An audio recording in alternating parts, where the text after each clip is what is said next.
Good morning, everyone, and welcome to the West Devon Borough Development Management and Licensing Committee.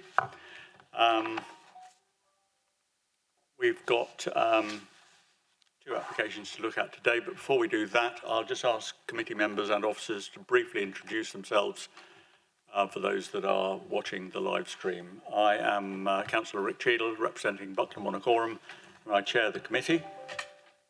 Councillor Terry Southcott, Register Ward, and I'm Vice Chair of this committee.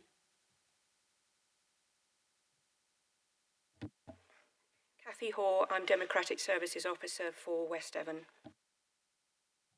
Jacqueline Haslander, Head of Development Management for West Devon and Lead Officer at this committee. Peter Whitehead, Principal Planning Officer, West Devon.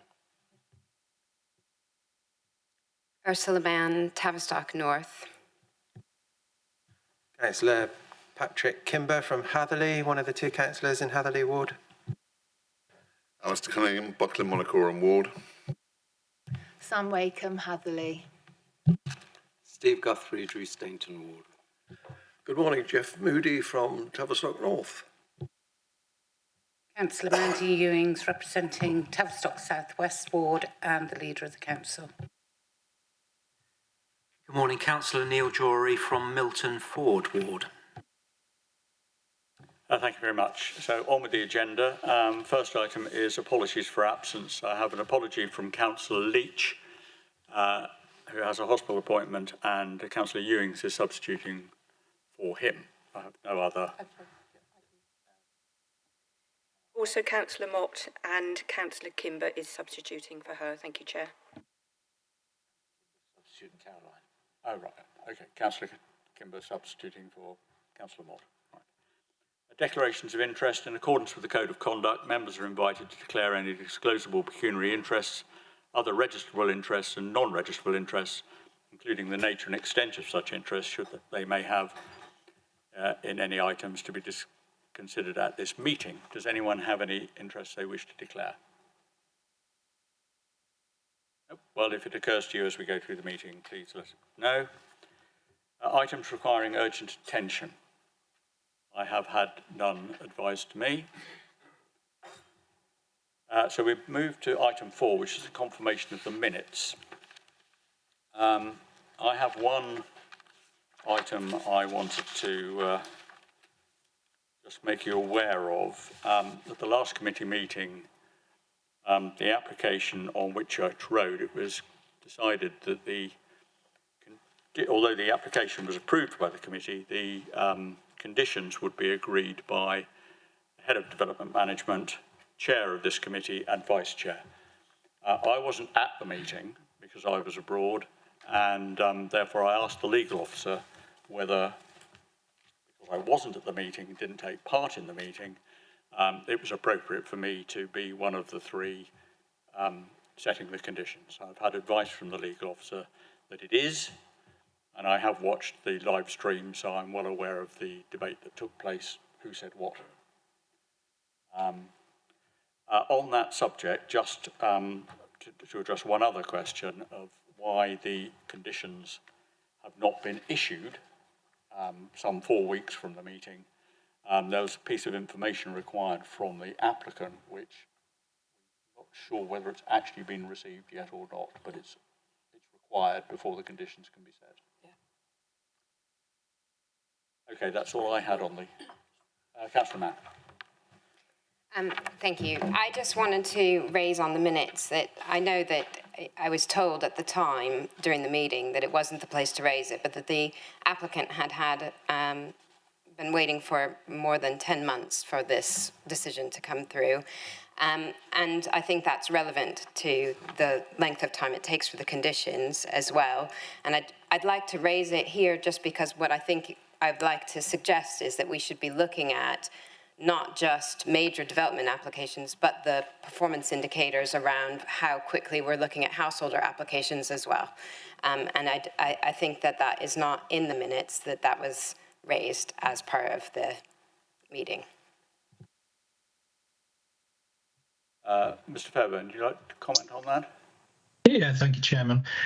the item is only for the confirmation of the minutes. It's not to discuss the minutes in any detail, as I think Councillor Mann was reminded of at the time. The matter of the delays, etc., is wasn't a relevant material consideration to the determination of the application, hence why it's not recorded in the minutes. But nevertheless, it was something that you could raise outside of the meetings, and I'm sure that as part of the review of planning, or that is something that we picked up. So I don't think the point has been fallen on fallow ground, but it is something that is not relevant to the minutes. Thank you, and I'm sure we will pick it up elsewhere. Any other comments on the minutes before I move on? Okay, I'll take those as accurate then. Right, we get to the next item on the agenda, which is the planning applications in front of us, and the first one is application 046623 full, Westacre, Sanford Courtney, erection of a farm shop and on-site parking and landscaping. I'll ask the officer to present the report. Thank you, Chairman. So as you just said, this is an application for farm shop with on-site car parking and landscaping. Starting with a sort of a Google aerial photograph shows you the site and the wider context. So the site is located in the countryside, about 1.5 miles from Sanford Courtney to the northwest, and about 1.8 miles from North Taunton, which is to the north.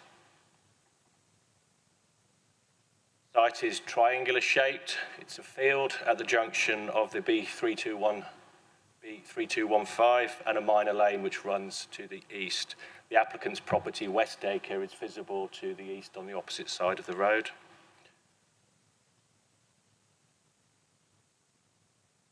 Another photograph again showing the field in context.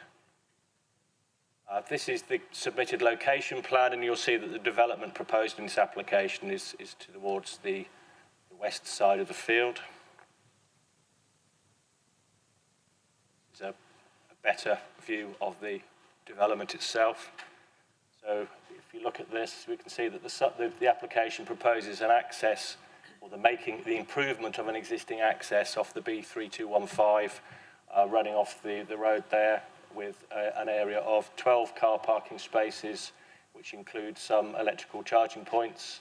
There's also a turning space for delivery vehicles. Farm shop itself is shown, which is a rectangular shaped building to the south of the car park. There's also space for some cycle parking again to the side of the building. Farm shop itself is a fairly simple structure, shed-like in appearance, timber clad with a grey tiled roof. Solar panels, which are shown there on the roof, will be situated on the south-facing roof slope.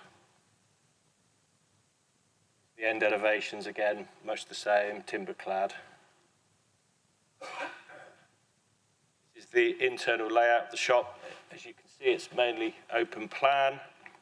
Be a central display area for goods for sale, fridges and freezers for meat and dairy products, and some limited seating. Internally, the shop measures some 63 square metres.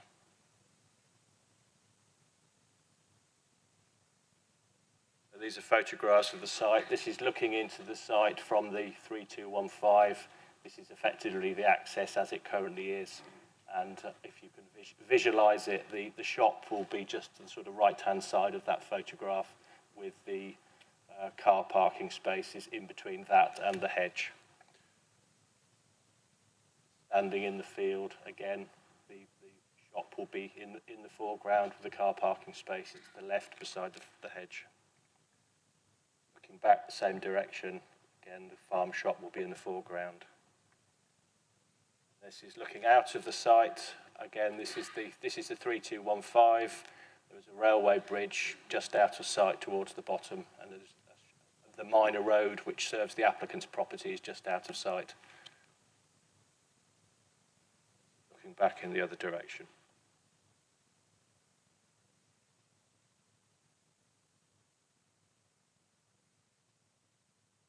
Then turning to consider the planning merits of the case and the officer's recommendation. As you will note, the officer's recommendation is one of refusal, and this really hinges upon the remote rural location of the site. As I noted, the site's in the countryside, 1.5 miles from Sanford Courtenay and 1.8 miles from North Taunton.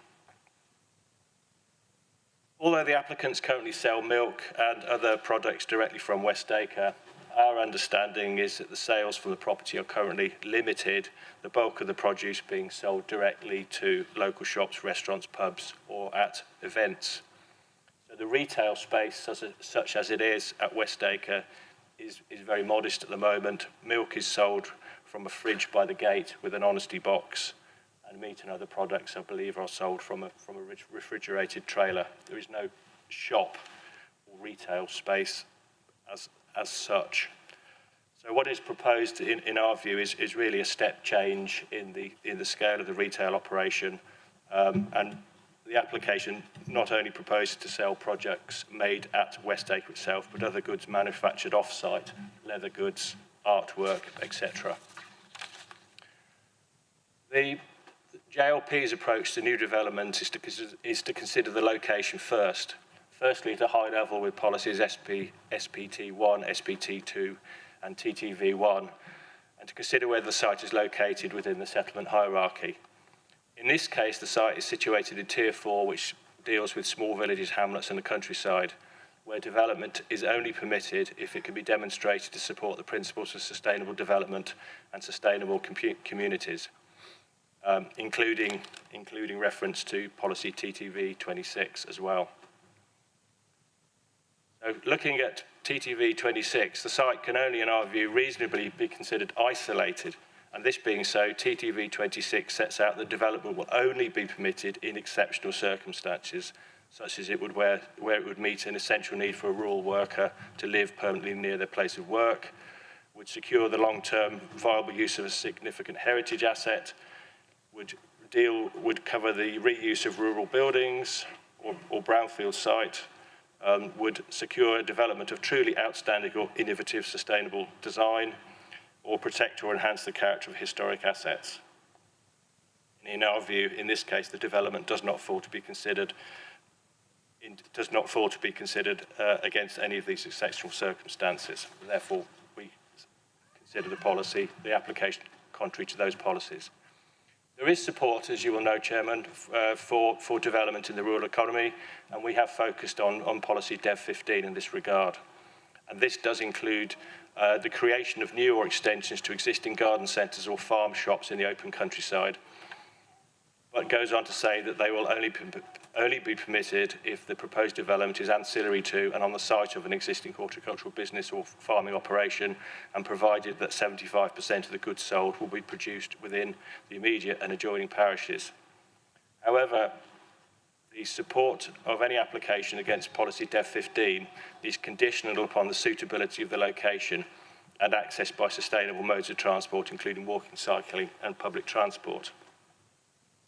And in this case, the site is located 1 or 2 miles from the nearest settlements and is located on a road without footways or streetlights where national speed limits apply. In conclusion, we do not think it's realistic to think that many customers would choose to walk or cycle to the shop, and have not identified any regular bus services that pass along this section of the B3215. Realistically then, we consider that the farm shop will be a destination in its own right and will create vehicle movements that would not otherwise occur. Regrettably then, having regard to JLP policy, we cannot conclude that the site is sustainable or suitably located having regard to Dev 15, or that the proposal therefore complies with the policies cited. This is the fundamental reason for refusal, the first reason in the officer's report.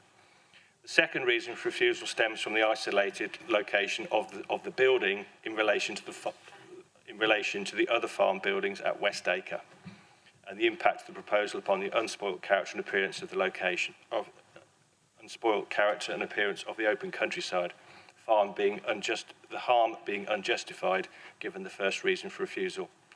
Thirdly, there is a third reason, which is more of a technical reason for refusal, which relates to site drainage.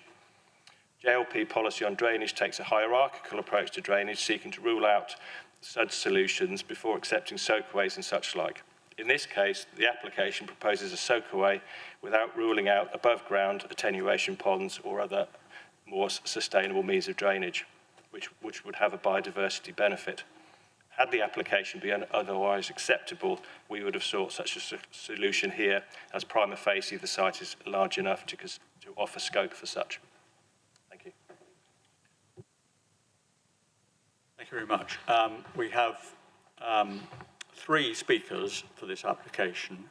1 in the room, 2 will be read out by Mrs. Hall. But before then, have anyone got any questions for the planning officer based on his report? Councillor Jerry. Thank you, Chair. You mentioned about the technical aspect of the drainage being a major factor in your decision, I think. If the scheme had come forward with a different drainage layout, including the sort of things you were talking about, surface attenuation, lakes and that sort of thing, would that have been sufficient to have changed your view, do you think? Or is this just one of, I think, 3 different factors that you mentioned? Yes, Chairman. If the application had proposed a more sustainable form of drainage, that reason for refusal would have been struck off. It's simply because the application as submitted does not propose an appropriate form of drainage or doesn't explain why another form of drainage would not be suitable here.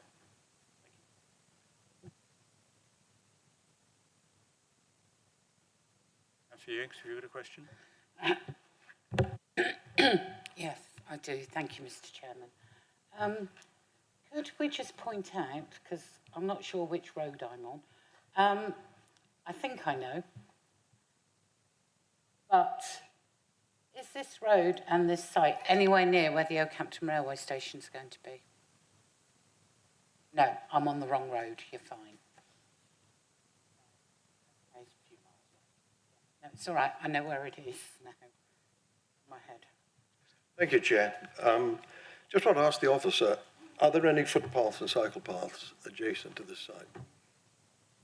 No, I don't believe so. The other point is that you suggest that it's 1.2 miles to the nearest village. But under DV 15 subsection 5, which you just referred to, it said if it mentions that if it's on a site of an existing farm operation, this is the width of a road between the farm on one side of the road and the field on the other. I just wanted clarification. Is that considered on the farm or adjacent to the farm? There is a retail operation of sorts at West Acre. The concern we have is this: if you look at the wording of Dev 15, the first sentence of that, support will be given to proposals in suitable locations which seek to improve the balance of jobs within the rural areas and diversify the rural economy. Our interpretation of that policy and the word suitable is in the same way that we would consider the word isolating in respect of isolated development in the countryside. So whilst there is a modest retail operation there selling milk from a fridge, and I'm sure the applicants will elaborate when she speaks, our concern is that this is a step change. So even though there is some support given to farm shops in Dev 15, it is conditional upon the site being within a suitable location, and that unfortunately is the issue we've been wrestling with, and we cannot find it complies with that policy. Thank you.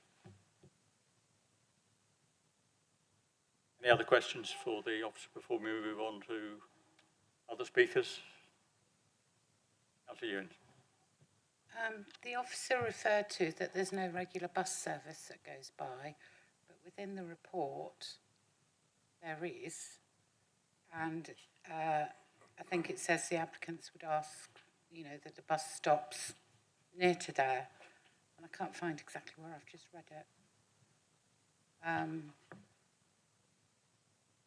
That may become clear when the person speaks. The applicants have provided a sustainable travel plan, and that does talk about buses passing by the site. I think that's the reference that the councillor is referring to. Having said that, I've looked carefully at buses in the area, and I can't find bus services that currently pass by the site. There are certainly buses that serve Sandford Courtenay and North Taunton, but the bus route appears to take it off at Belstone Corner up to Sandford Courtenay rather than go past this site. But certainly for us to find a farm shop or any retail operation sustainable in this location, we would expect there to be regular services so that people wouldn't be persuaded, therefore, to use private cars as a means of getting there. Thank you. Just a quick question. If that development was altered and was more of a live-work development, i.e. it provided a rural worker with on-site accommodation, would that allow some more consideration in planning? Because it seems to suggest that that could be possible. I think that opens up a different argument about whether there will be an essential need for someone to live there to operate a shop. Normally, there is an essential need to provide for sort of overnight accommodation for people who are running a livestock farm or something where there is need to be sight and sound of livestock, etc. This property, this operation already has a house. I would struggle to conclude that there is a need for a second dwelling to link to a shop. Okay, thank you. Thank you. Could I refer to Dev 15 number 2? Sorry, is that better? Can I refer to Dev 15 number 2, which is the support of business startups, small-scale employment, development and expansion of small businesses in residential and rural areas will generally be supported?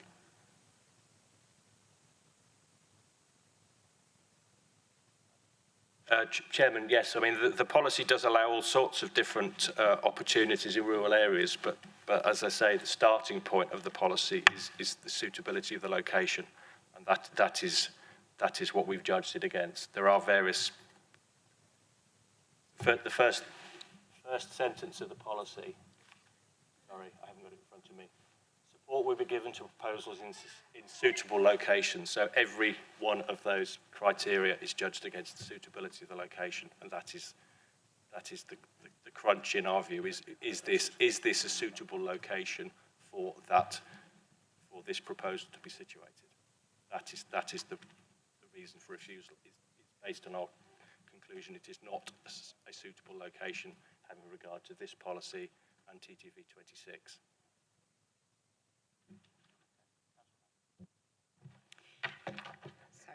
Thank you. Can I just understand the weight of the isolation of that building on that site? So, you know, if that had been located closer to the existing farm buildings, would that have made a difference even within that site layout?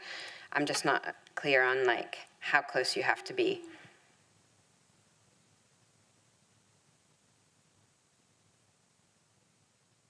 So I just wanted to make 2 points. I'll respond to yours first. The when we're considering new buildings in the countryside, if somebody were to come forward with a farm shop application or indeed an agricultural building, we would seek to try to ensure that the buildings are clustered together. So if, for example, the applicant had come forward with an application next to the farm buildings, in terms of its appropriateness in the countryside, it may have been more acceptable. The TTV 26 and the sustainable location policies would potentially still have applied, but in terms of the impact on the environment, it would have been less significant, I would suggest. And also, in response to the previous issue with regard to point 5 in the policy, whilst it does allow for the creation of extensions to existing, and it was point 2 you mentioned, wasn't it? It does allow for start-ups, it does allow for home working, small-scale employment, but it must have no residual adverse impact on, amongst other things, the environment. And obviously the reason for refusal number 2 in the officer's presentation is of the view that it will have an impact on the landscape. Okay.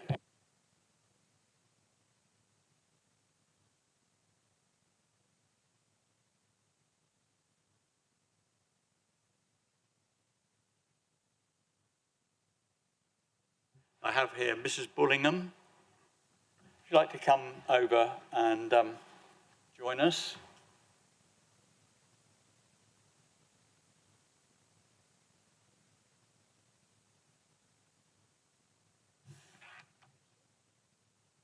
Good morning. Good morning. Welcome to the committee. Thank you.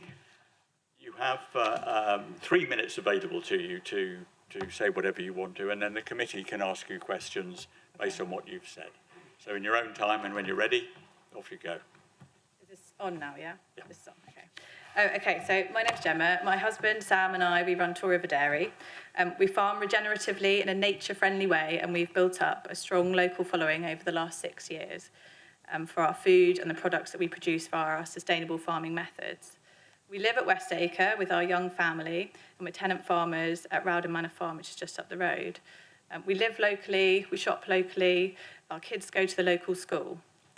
We currently provide employment for a number of local people who help us process and deliver our milk and ice cream.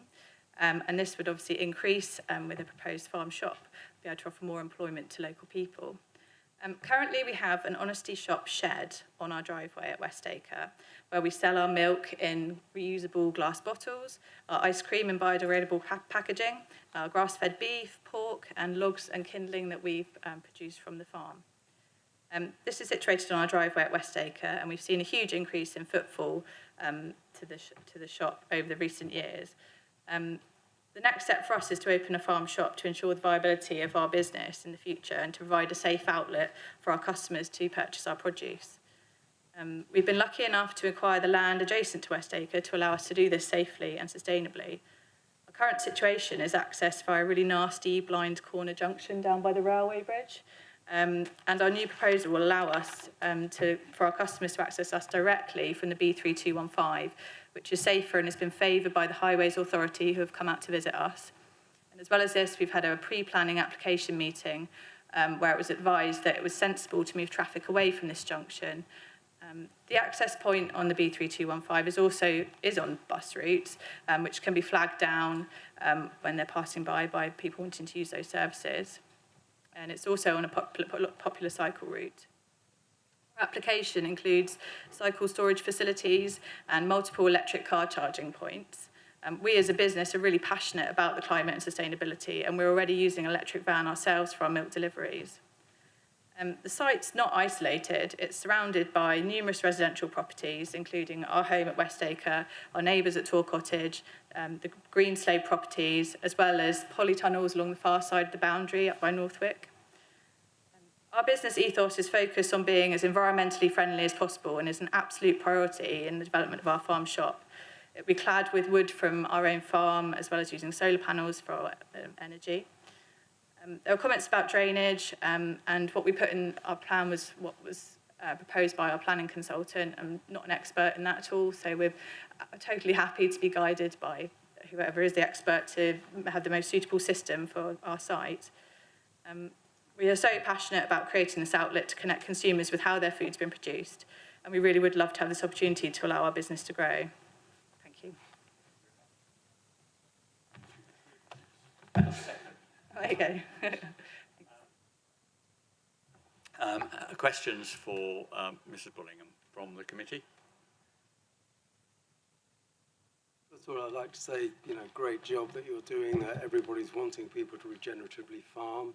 And so if there's any way that it can be made acceptable to the committee, I think that would be a great thing, notwithstanding what everyone said.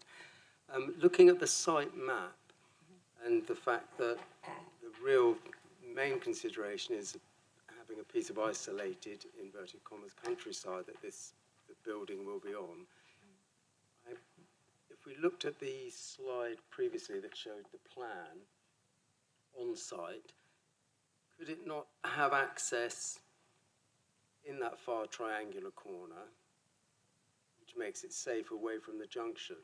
But did you consider at all if it would be possible then to have a trackway right up to the corner, which which would be more or less opposite your farm shop now, which would then mean you were no longer using up an isolated piece of land. Just be a track to it. Yeah, I think the location was selected because of the drainage. Is that correct, Sam? And so that's why that particular location was selected. Yeah, but it would obviate the main planning objection, as far as I understand it. If you know, there's ways and means of draining anything, and if you had it tucked right in that corner, away from that, so you just actually had the entrance there. That's not affecting the rural landscape. That was my main question in a way. Yeah, I mean, I do have to remind the committee we're dealing with the application that's in front of us, not an application that might be in front of us. So we have to deal with what's here. That's what we're approving or not approving. Councillor Moody. Thank you, Chair. I just wanted to ask the question. Your current sales from the honesty box, the shed, how significant are they for your income and turnover, without divulging figures? They are significant, and they are increasing, and I think there is a potential to, that increase them more. But it's just, at the moment it's a shed on the driveway, and I feel like the next step is to have more of an outlet to. So it's an incremental development. The other question I have is, you mentioned, contrary to what the officer said, that there are cycle paths. Can you indicate where they are and how far they are? Yeah, I mean, they're not like paths on the side of the road, but just looking on Google last night, there are the Granite Way cycle paths and recommended loops through from where our farm is, round on the road, and we often see lots of cyclists. We have people that cycle to us now and from North Taunton and surrounding areas. So there are lots of people using bicycles in the area. Thank you. I have one, but I'll leave mine for Councillor Mann, and then lots of questions. Councillor Mann first, Councillor Ewing's next, Councillor Jury next. With regard to the flagging down the bus, I know that is more common in the countryside. Do you know what bus routes there are that you're talking about? I don't personally take the bus very often, but I think there is a 5 or a 55 or C in the area. That's our planning consultants done previous applications where there was this, I think it's called Hail and Go or something service, where you can just flag them down on this.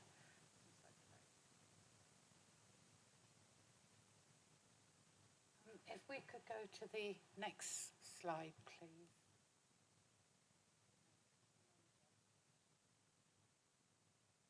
I must be going backwards, sorry. To this, that one.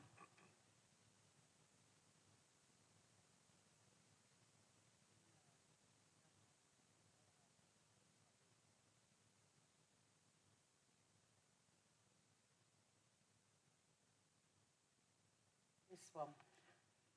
Can I just ask you, where you are on the red triangle, you've got the B3215, that mass building there, is that Hugh Slade Farm?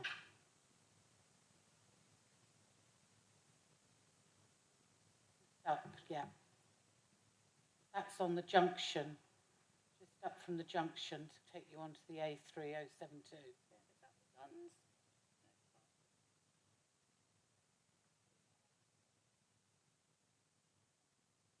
That's Crediton Road, the road out to Crediton. Yeah, thank you. Thank you, and thank you for your very interesting summary. I just really want to ask, and it's a bit of a follow-up to Councillor Moody's question, really. Could you tell us what difference you think this facility would add to your overall business in terms of business viability and growth? I think it would make a huge difference. I think as well, it's what we're passionate about is connecting the way we farm with how our food's produced, and allowing people that opportunity to come and learn that as well. It's not just about selling it for us, it's about sharing the message. And that's the way forward, I believe, with, you know, the way that things are with sustainability and being environmentally friendly and thinking about our carbon footprints, that kind of thing. And so it's not just about it being the viability of the business from a financial point of view. It's about, you know, doing what we're passionate about and sharing that with the public.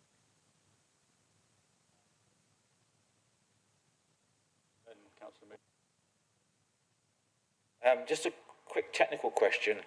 Why did you choose, you've got tables and chairs there for people to sit and drink coffee or whatever. You've got no toilet and washing facilities, yet you're serving food. Can you tell me why you made that choice? We're not serving food, but I think there was a few seats put in there because we want to make it a nice, pleasant place for people to come to, not to just stop in and rush out with shopping. And I don't believe that there's a requirement to put toilets in place if it's just a few seats for people to sit down. But that's what I've been advised. Just a quick supplement. Will it be staffed 24, full time? Yeah. So where does the staff go to the loo? Well, we have at Westacre, where we reside, there's our processing unit where we manufacture, process the milk and ice cream, and there is a toilet facility there. So we do have a compost toilet situation as well, but there are toilet facilities for our current staff in place already. Thank you. Councillor Moody. Yeah, just one other point. I'm going back to policy DV 15 under the fact that under 5 again, there's with the development, it has to provide 75% of goods to be sold produced within immediate or adjoining parishes. To what extent have you investigated other suppliers to supply your shop? We're constantly sort of looking around at what people, like other small local businesses and people who have a similar sort of mindset to us. We do have a lot of stuff ourselves that we would like to retail, but there's, we can't do everything, and there's lots of people with sort of honey and eggs, that kind of thing, that we don't personally do. So, yeah, we've done some. Okay. I've just got one question. I think in the submission, it alludes to the fact that you supply local businesses and hotels and pubs and what have you. Do they tend to come to you to get the product, or do you go to them? We go to them. We deliver our milk and ice cream to, I think there's about 65 stockists within sort of a 50-mile radius of where we are at the moment. So we deliver to them. Okay, one further. Yeah, with your business plan for your shop, would you consider doing an online delivery service? Possibly. I wouldn't have thought immediately that would be something we'd think about, but it would be something that could evolve, yeah. Okay, are we done with questions? I think we are. Thank you very much indeed. Thank you. We have two other contributors, both ward members, Councillor Casbolt and Councillor Watts, unable to be with us today, but have sent a script in, which will now be read out to you by Mrs. Hall. Yeah. Good morning, councillors. Please accept my apology for not being there in person. Unfortunately, my day job has got in the way. I would like to say that I wholeheartedly support this application and feel it would be a great asset to North Taunton and the surrounding parishes. I feel it does support Dev 15 in supporting local and rural businesses for the following reasons. This is an expansion of small business and it will aid the support for the local economy.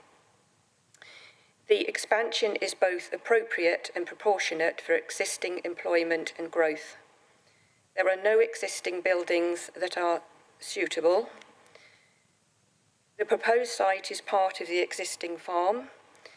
The exit entrance to the main highway will be in a better place than the small side road currently being used. The The location will help reduce carbon emission for those in the local parishes that want local produce from a local farm, with a short trip rather than a much longer trip into Oakhampton, where, for example, at a busy time you can spend 25 to 45 minutes trying to get out of a car at Waitrose or Lidl. On-site electrical car charging and cycle racks will be provided, and a bus route runs past the planned location. North Taunton Town Council say the plans comply with their plans. It was not long ago that we were praising the hard work of farmers and lorry drivers, along with the NHS for helping communities through COVID. If we don't help farmers grow their local rural businesses now, then we will open ourselves up for more carbon creating and importing more and more when UK farming closes. Thank you. And I have one from Councillor Watts. Councillor Watts. Unfortunately, I am unable to make the Planning Committee meeting this morning. I wanted to pass on to the committee that I fully support this application for the reasons that Councillor Casbolt has laid out. I think it is important that we support our farming communities in whichever way possible, and this will not only benefit a local farm to expand their business and income stream, but be a huge benefit to the local community too. I understand that the application did have a pre-app meeting about the applicant did have a pre-application meeting about this application, albeit some 4 or 5 years ago now. And this site was the one recommended by planners, although it would have perhaps been prudent to check that there had been no major changes in policy. Thank you, Chair. Thank you very much. We can't, of course, question those statements. They are just statements. So we've heard from the applicant, we've heard from the 2 ward members, we've had an opportunity to question the officer. I will now move the recommendation.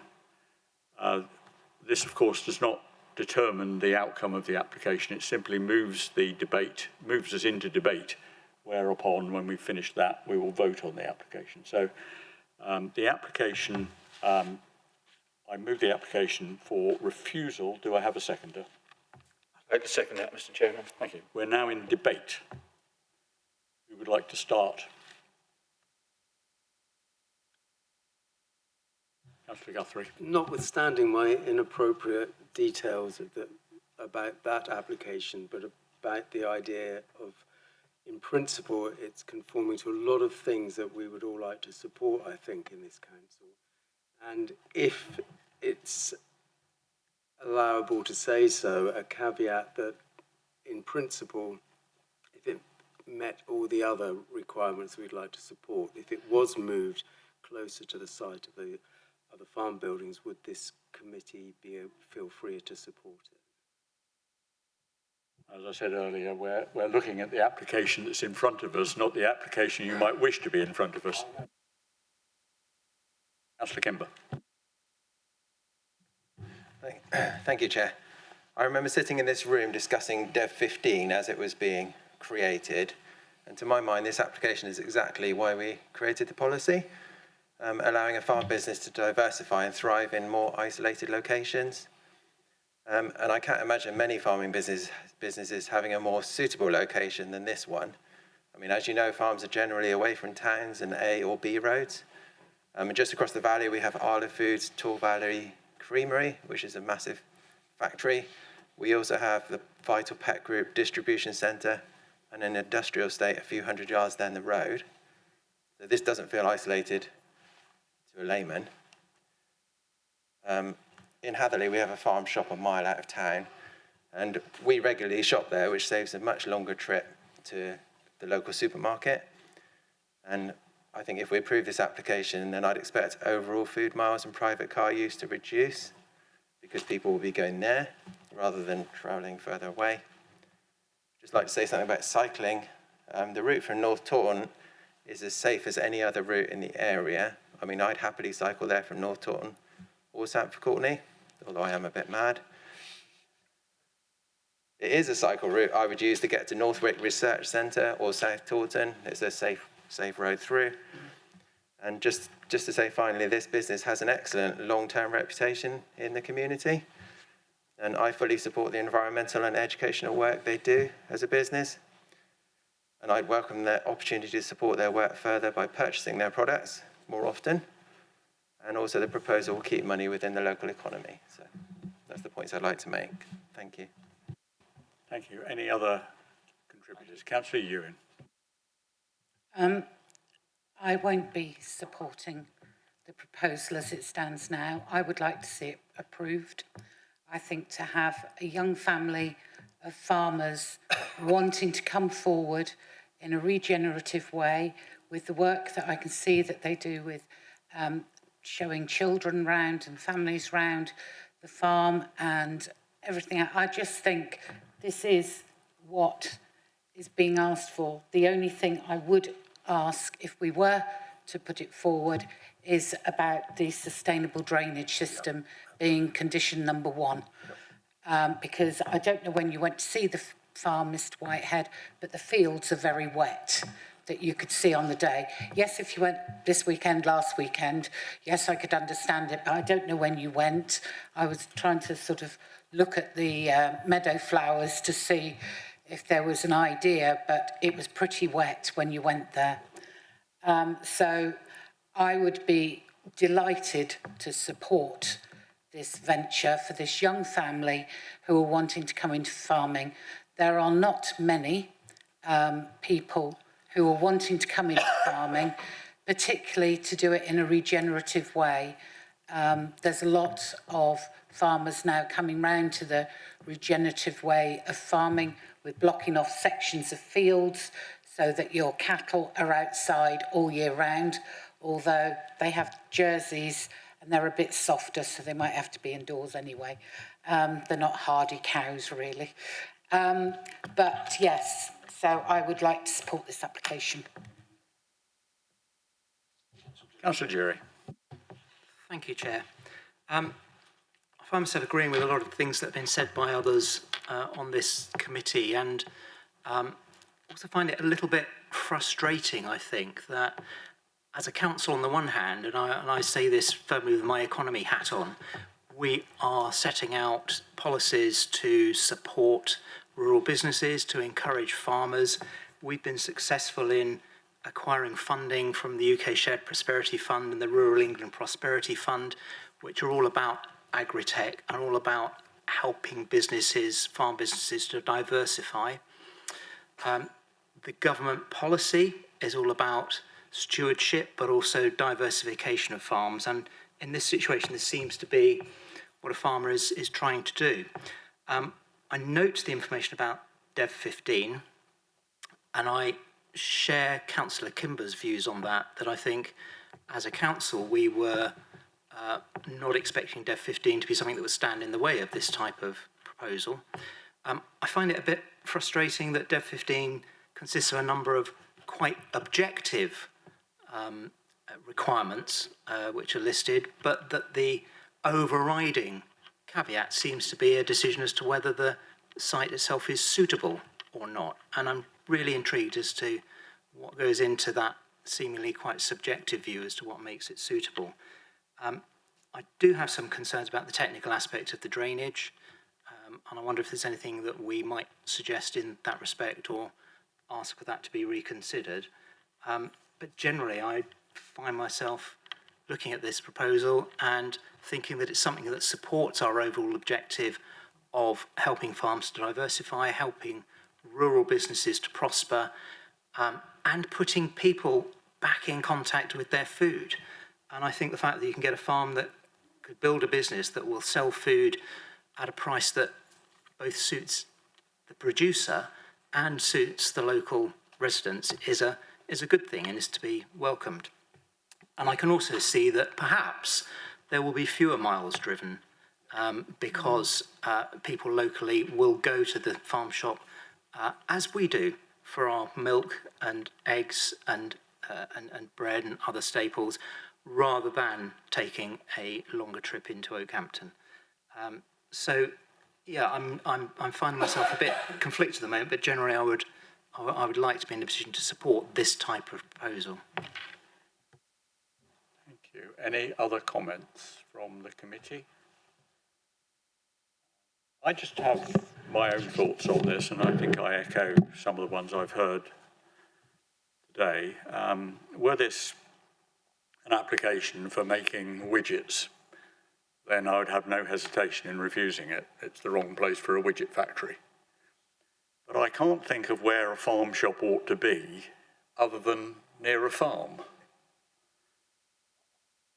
Unless I'm missing something here. Although I understand where the officer's report is coming from, that it would be nicer if the building was closer and clustered to the farm. It would be nice if it was on a bus route. It would be nice if it was on a cycle route.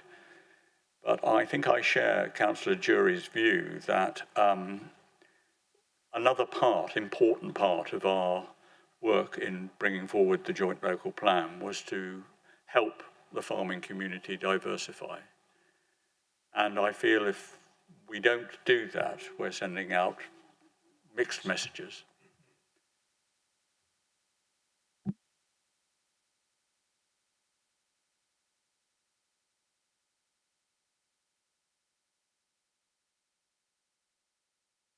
Any further comments before we go to a vote? I think the Senior Planning Officer wants to say something.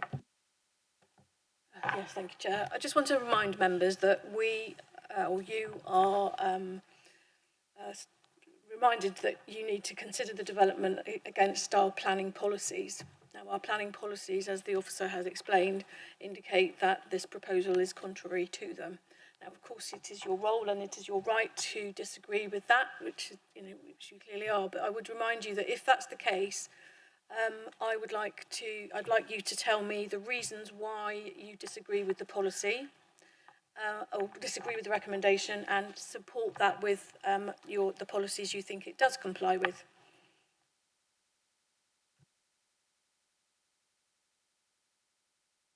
I'd just like to say that I think the applicant has done everything possible to comply with the JLP. So I'm going to support them, and they need to diversify as they're recommended to do. And it's a very low carbon enterprise. And to quote from the JLP, it's helping a circular, regenerative economy.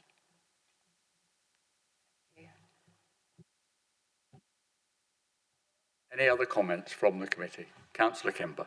So as far as the policies are concerned, I was surprised to see Dev 15, which is kind of an exceptional location. The whole point of Dev 15 in my mind was to be able to put a farm shop in a place where you wouldn't be able to put a house, for example.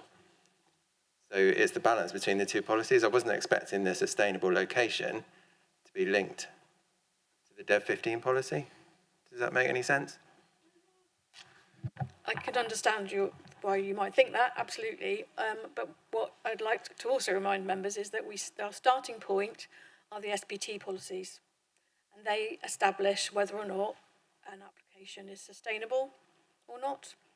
And so therefore, if in our professional judgment, a site location, as is the case in this case, is an unsustainable one, which has been demonstrated through the officer's report, then that is our starting point. So we would look at that and we would then consider the application contrary to those policies. And then we would move down into the more detailed policies. Now, the location, in the planning officer's view, is an unsustainable one and is in fact isolated by virtue of policy TTV 26. The Dev 15 policy is there to support rural businesses, absolutely, but it has to be in a suitable location, which is what was drawn out in the first paragraph of that policy. And suitable means sustainable. Because it's suitable would then refer back to the sustainability policies at the top of the JLP hierarchy, if you like, and then come back to look at the more detailed policy Dev 15. I can understand why members are struggling with this, because I think there's a very positive impact that this could have on this family, but your professional advisors have to advise you in accordance with the policies that we have in our plan, and so that's why we're recommending what we are. Councillor Moody, and then I'll come back to you, Councillor Kimber, and then Councillor Mann. and Jury over there. goodness me, will we ever finish? And then David Fairbairn wants to come in. I haven't forgotten you're on the screen. Thank you, Chair. Where did I get to? Councillor Moody. Thank you, Chair. I understand the officer's view for the conclusion that they felt it was in an unsustainable location. However, today we have learnt that there are cycle paths near the site. We have learnt that there is a bus service that goes past the site.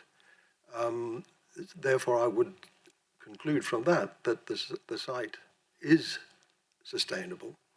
And also the fact that it is not in the countryside as such, it is adjacent, albeit a road width from the farm itself.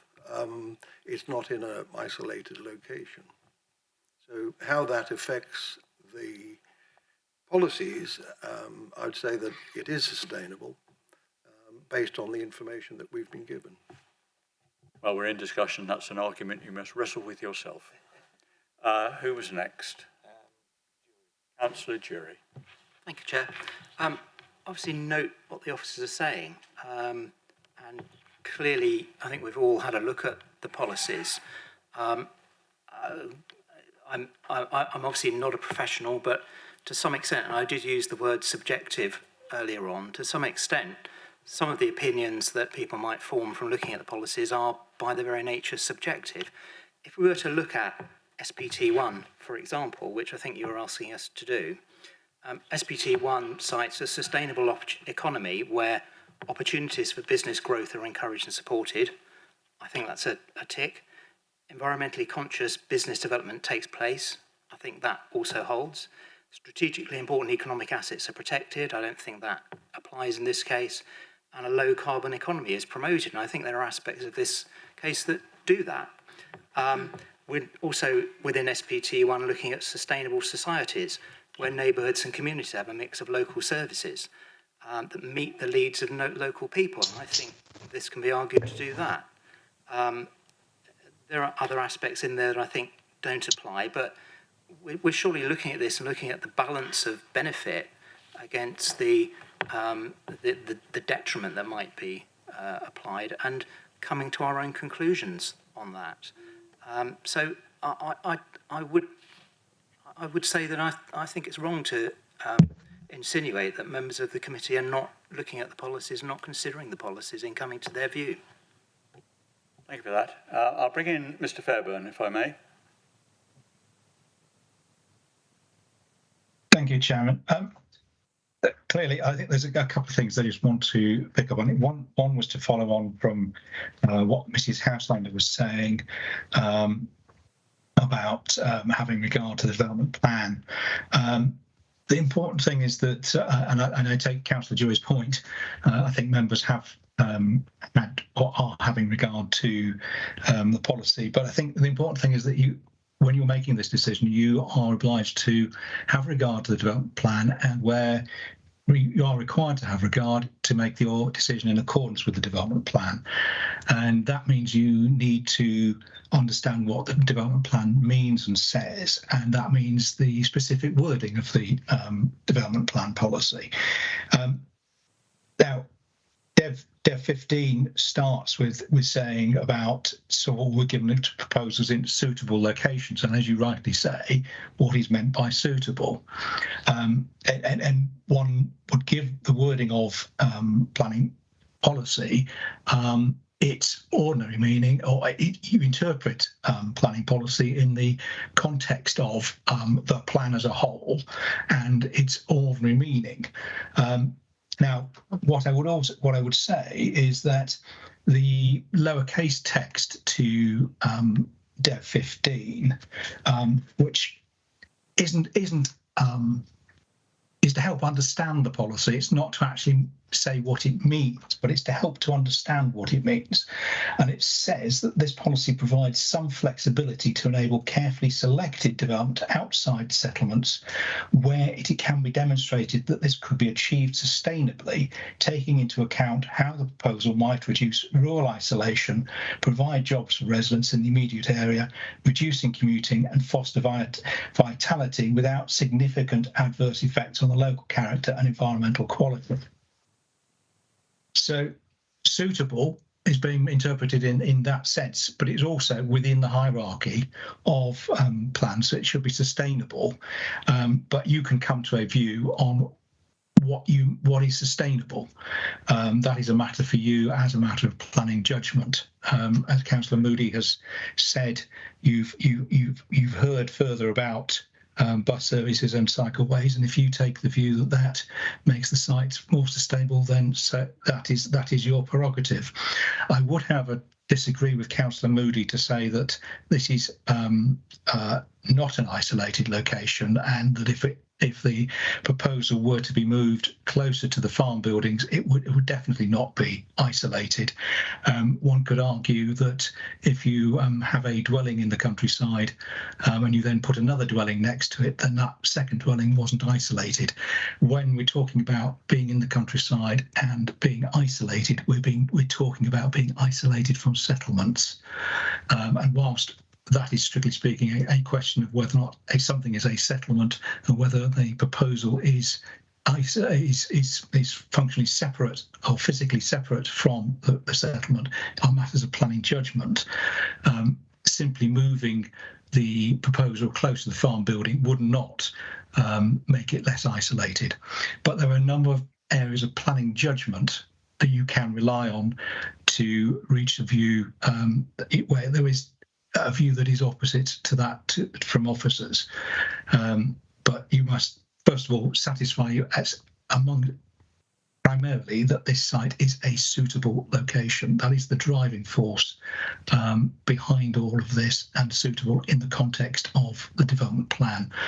I've rambled on a bit. I hope that helps, but I'm basically saying to members, you have got some levity. There is some, but you do need to understand in terms of what the policy is before you start departing from it. So providing you understand the policy and the wording, what it's aimed to achieve, then you are able to reach a different view, But if you misunderstand the policy, then that's when you go wrong. Thank you, Mr. Fairbairn. We're very much better advised now than we were before you started speaking. Councillor Ewing. Thank you. Mr. Fairbairn, no running away, please. My question is, based on what you've just said, I have driven past this farm a couple of times and sort of always craned my neck to sort of see. There are other properties along that lane, or road, because I drove along it, so road. If this location, if this farm shop was moved to West Acres, then it would have an impact on the neighbours. Because if the business is successful, which we would like it to be, and I'm sure they would, otherwise they wouldn't be doing it, is then the impact and the amenity on the residents who live near to West Acres. So this is like a chicken and egg situation. You know, we only have to look at Holmley and Strawberry Fields. They were sheds to start with, small sheds.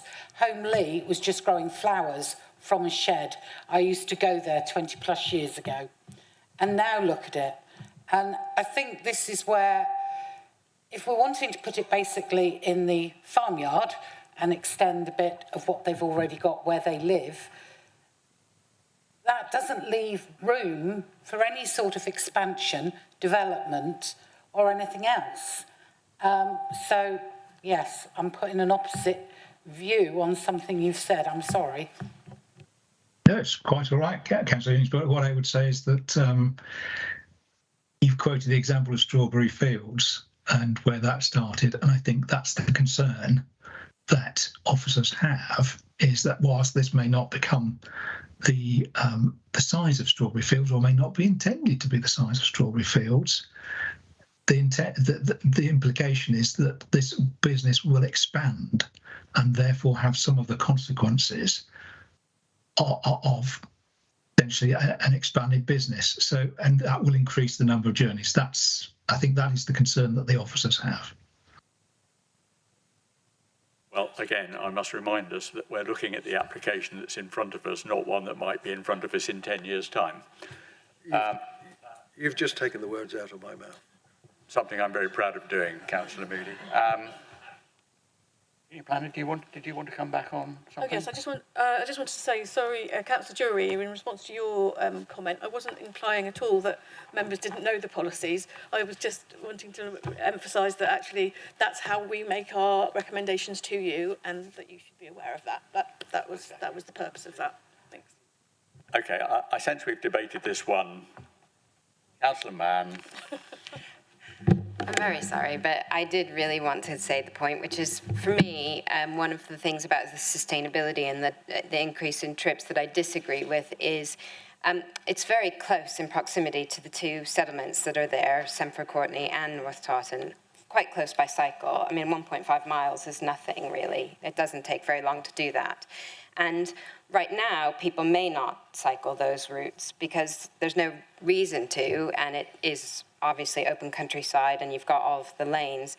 But if there is a place that you can go and do a local shop and cycle to within only a 2-mile radius of your town, there's now a reason to use your cycle because you think, great, I'll just pop round and I don't have to use the car. And so from the sustainability perspective, if it was further away from those settlements, I would agree. If it was, 5 miles, and you're going to have to make a huge effort.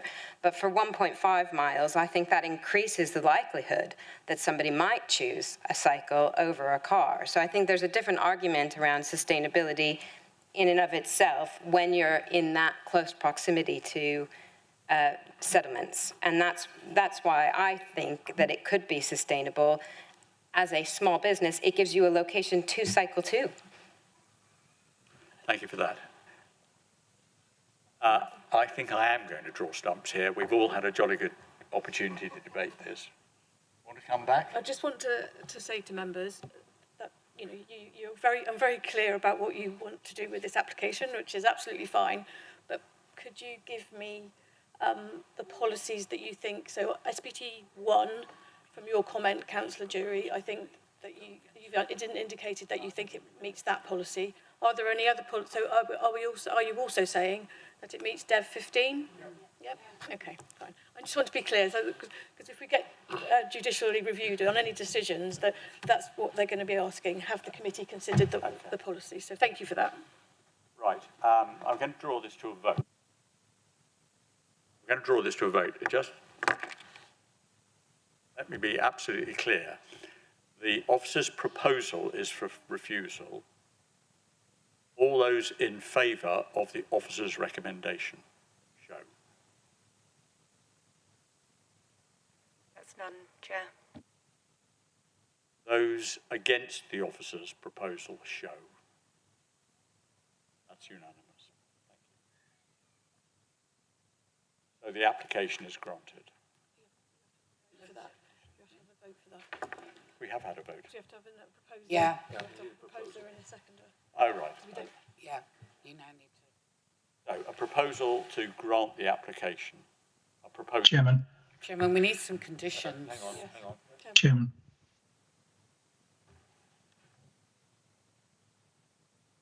Chairman, if I may, I think what you're proposing to do is to delegate the decision to approve or to grant planning permission to the head of development management with conditions to be settled by or to be settled in consultation with the chairman and vice chairman. That's the usual form of wording, I think, is where you're going. And I presume you'll want to say something about the drainage. Indeed I am. So that is the proposal, that the application is granted subject to conditions being set by the head of development management, the chair and the vice chair, and including a condition on drainage. Do I have a proposer for that? And a seconder. Yep. I'll second that. Thank you. We'll move on to the next application. Oh, we need a vote. We have to vote now. We have voted. All right, those in favour of that proposal show. Those against that proposal show. If you must. Will those conditions, etc., be dealt with in a timely manner, please? They will, I'm assured, by the Head of Management Development.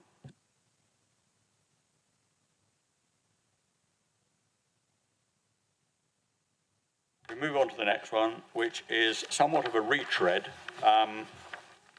It is application, let me get to the number of it.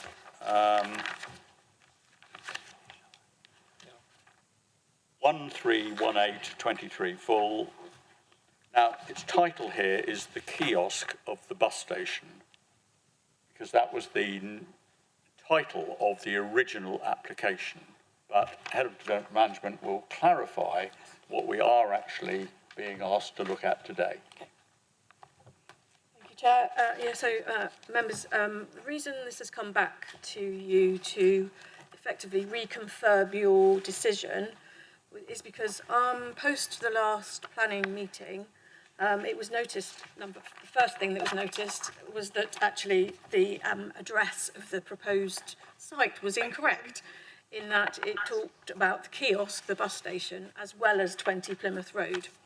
So as soon as we noticed that, we asked the applicant to change the address to 20 Plymouth Road, because that's actually the site. And we re-advertised that in the press in order to make sure that members of the public and so on were aware of the change. Shortly after that, it was also discovered that the red line for the application has to include all of the development proposed. I think mainly because of the nature of the house itself and the change in levels, part of the flat 2 was not included in the red line. So we therefore asked the applicant to change the red line, and we re-advertised that as well. Subsequent to that, it was also discovered that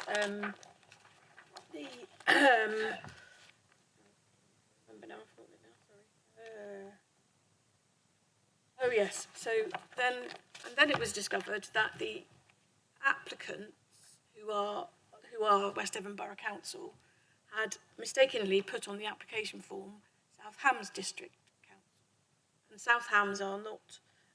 So effectively, the applicant should have been West Devon Borough Council. So West Devon Borough Council were making an application on their land, but it said South Hams. So again, that mistake had to be corrected. And the reason I've really come back to the committee with this is because I wanted you to be aware of the changes, and that also I just want, I felt it was important that you were aware of what we'd done in relation to the mistakes that had been made, and so I'm asking you really to reconfirm your previous decision, because in reality the changes that have been made do not alter the material considerations of the planning application in its own right. Thank you. Okay, questions for the officer? Thank you, Chair.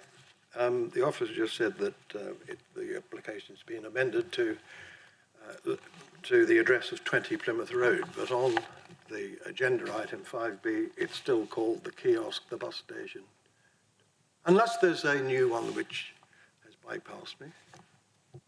It's a visual tick, this. So, oh, sorry. No, in our paper here, that is the original frontage sheet that we were discussing. New application is not for the kiosk, it is for 20 Plymouth Road.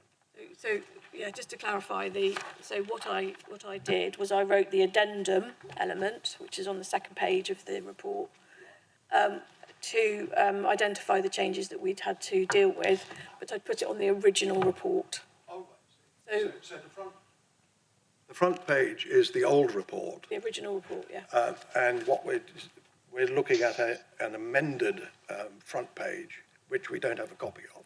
That's all the point I'm making. It looks to me, if anybody, the person on the Clapham Omnibus looks at this report, it looks like it's the same old. And it would have been nice to have been as per the new application, not the old application. Thank you. It's just a minor point. Noted. Yes. As the planning officer said, the innards of this application are unchanged. It's the periphery that's changed, in that the applicant's details are now correct, the red line is now correct, and the address is now correct. But nothing inside the application has changed as to what is actually under consideration. Just a bit more nitpicking. Website, the planning portal, has that been altered as well? As far as I'm aware, it has, yes. Okay, thank you. Okay, are there any other questions? Councillor Mann. We did, the last time we considered it, we did put some conditions, or we discussed conditions. I'm assuming that those are already part of the application again. That's correct. It hasn't changed at all, other than the discrepancies which we've talked about now. I now have a question for the legal officer. Do we need to vote on this, given that we're not actually changing the nature of the application? Chairman, I think you're being asked to just reaffirm your decision. So if you would go to a formal vote just to confirm your previous decision, that would be appreciated. Thank you. Okay, well, I asked the committee, are you happy to confirm your previous consideration? Please show. Thank you. That concludes the Development Management Committee formal agenda. Stop the live stream, if you would. Oh, sorry, I've got ahead of myself. Not yet. Got ahead of myself. My excitement, I've missed the planning appeals update.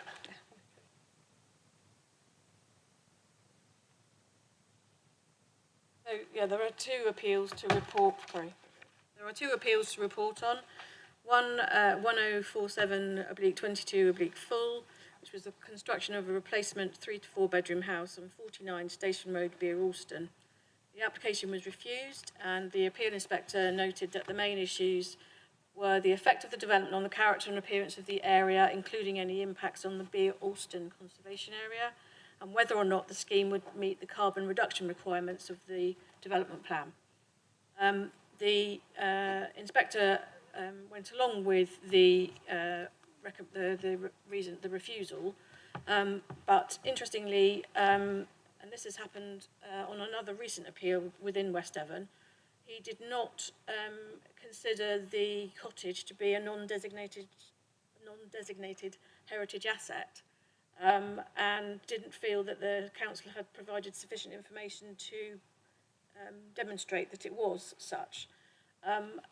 However, moving on from that, he did acknowledge that the site was on the edge of the conservation area, and therefore the impact on the conservation area was harmful.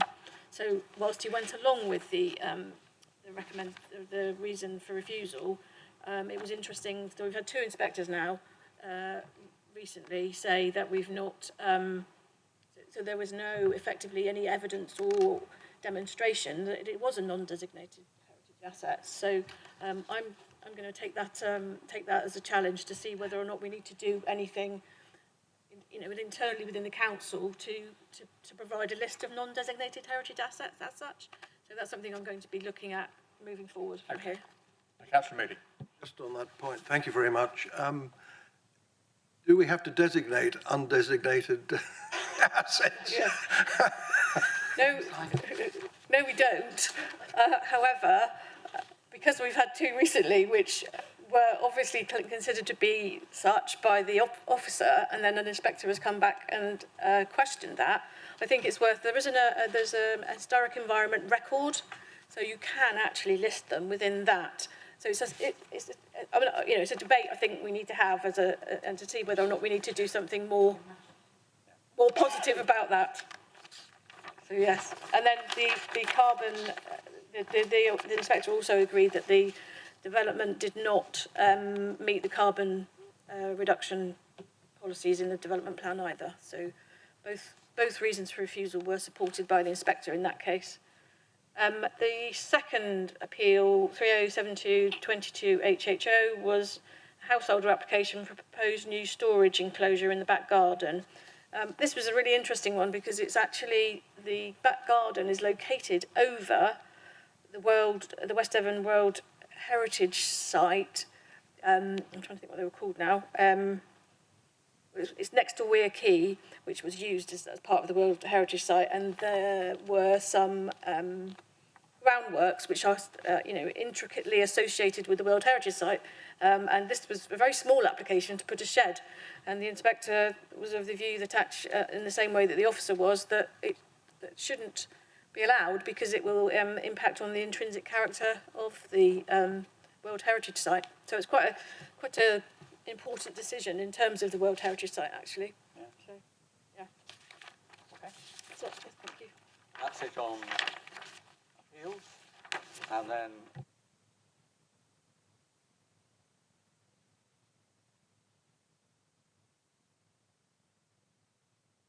us to note, unless anyone's got any specific questions about any of them. No? Okay, thank you for that. That does bring us to the end of the Development Management Committee. And so I'll formally close the meeting. Thank you.